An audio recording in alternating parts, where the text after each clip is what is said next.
Dude, what the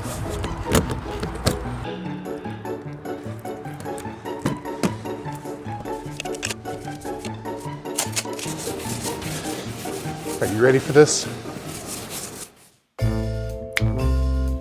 Surviving winter in Minnesota is a task that takes both preparation, talent, and, quite frankly, you have to be a little crazy.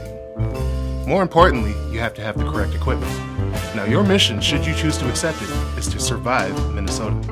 To complete this mission, you'll need the following: warm jacket, hat, gloves, long socks, heavy-duty boots, and in colder weather, long underwear. Recommended items include a scarf and flannel. Well, maybe not the flannel, but if you're a true Minnesotan, you'll have at least one. Now that you're equipped, your mission begins immediately. This message will self-destruct in 3 seconds. Okay, so in all seriousness, winter in Minnesota is an acquired taste for most people, but it really isn't as bad as people think it is once you get used to it. In fact, I like to say that we actually have 2 versions of winter here. The first where there's only a few inches of snow, but the temperature is like 30 degrees. So this version of winter is actually my preferred version just because of the temperature.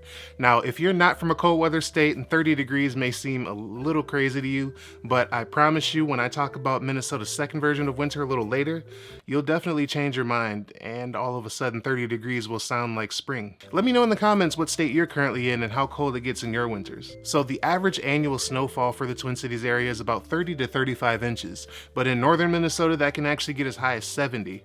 Now, in order to deal with this, it's ideal to have a vehicle that has all-wheel drive and at the very least a set of winter tires. Now, if you live in a warmer state that may not get as much snow as Minnesota does, you probably have no clue what winter tires are. They're essentially just tires with a lot more tread on them than normal tires, so it helps you get around during heavy snow days. However, you will want to make sure you change back to normal tires once winter's over because using them all year will reduce your fuel economy. Now, if your car is front wheel drive, you can definitely get around without issues. I mean, I drive a Nissan Altima, but if you have a rear wheel drive vehicle, then you'll definitely want to put that away until spring because even with winter tires, it really isn't going to do anything for you. Now, one of the good things that does make it easier to live here is the fact that we have an extremely timely plowing system for highways and major roads. Now, on days where there's heavy snow, it seems like a snowplow is out there almost immediately to clear the streets, but residential streets can take a little bit of time sometimes, so typically the hardest part of driving in a Minnesota winter is getting from your driveway to a main road. Now, as far as things that you should have in your car, I would definitely say there are a few essential. One of them being a portable battery starter simply because of how cold it can get. You may find yourself needing a jump start, and if your battery goes out, you probably don't want to sit in a cold car waiting for someone to come help, especially on the side of the road. Speaking from experience.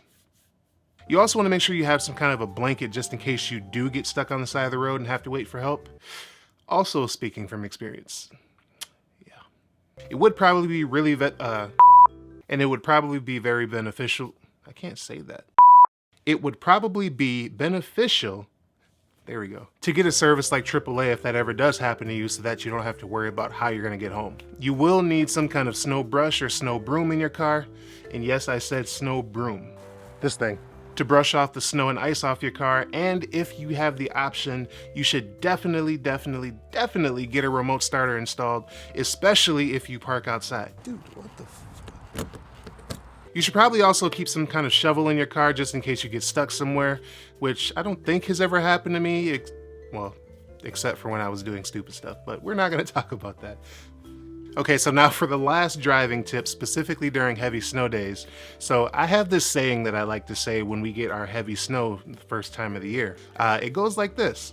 It's officially leave your house 45 minutes early to be 30 minutes late season. Now let that sink in for a minute. So during heavy snow days, it will add a considerable amount of time to your commute. So I would advise leaving plenty early if you have somewhere to be by a certain time. General rule of thumb, at least for me, by early, I mean if it normally takes you 30 minutes to get there, then I would probably leave yourself at least an extra 20 minutes. Okay, so now for the painful part, the second version of winter. Kind of sounds like the second coming of Jesus. Well, I swear there have been times where it's been so cold outside that I really did think I saw Jesus. Anyway, if you're still watching at this point, hopefully you're getting the info that you're looking for, so if so, make sure to hit that like button for me. Okay, so the second version of winter is where there may not be much or any snow at all on the ground, but the temperature and the wind chill are both working together to end your life. At its coldest, Minnesota can reach temps of negative 26 degrees, which is greatly due to the wind chill. Now, these temps pretty much freeze everything. As you can see from the beginning of the video where I couldn't get my key into the lock, unfortunately that was not scripted whatsoever.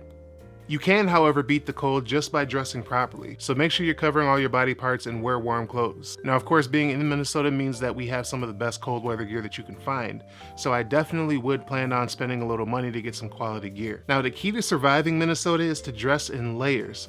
Now, it may be tempting to just throw on a light jacket if you're going out to take the dog out quick, but you'll instantly regret that when you can't feel your hands after only being out there for a minute. It's probably also a good idea to get winter gear for your pets as well. You can find dog jackets and shoes at almost any store. Now, typical temps for Minnesota range anywhere from 10 degrees to 30 degrees, with the majority of those days being somewhere in the middle. Now, those negative 26 degree days aren't very common, but you can expect at least a couple of those over the course of our 3 to 4 month winters. Now, I know I probably scared you and you may be rethinking about if you even still want to move here or not, but I can tell you that I've lived here for all 34 years of my life and your body really does get used to it.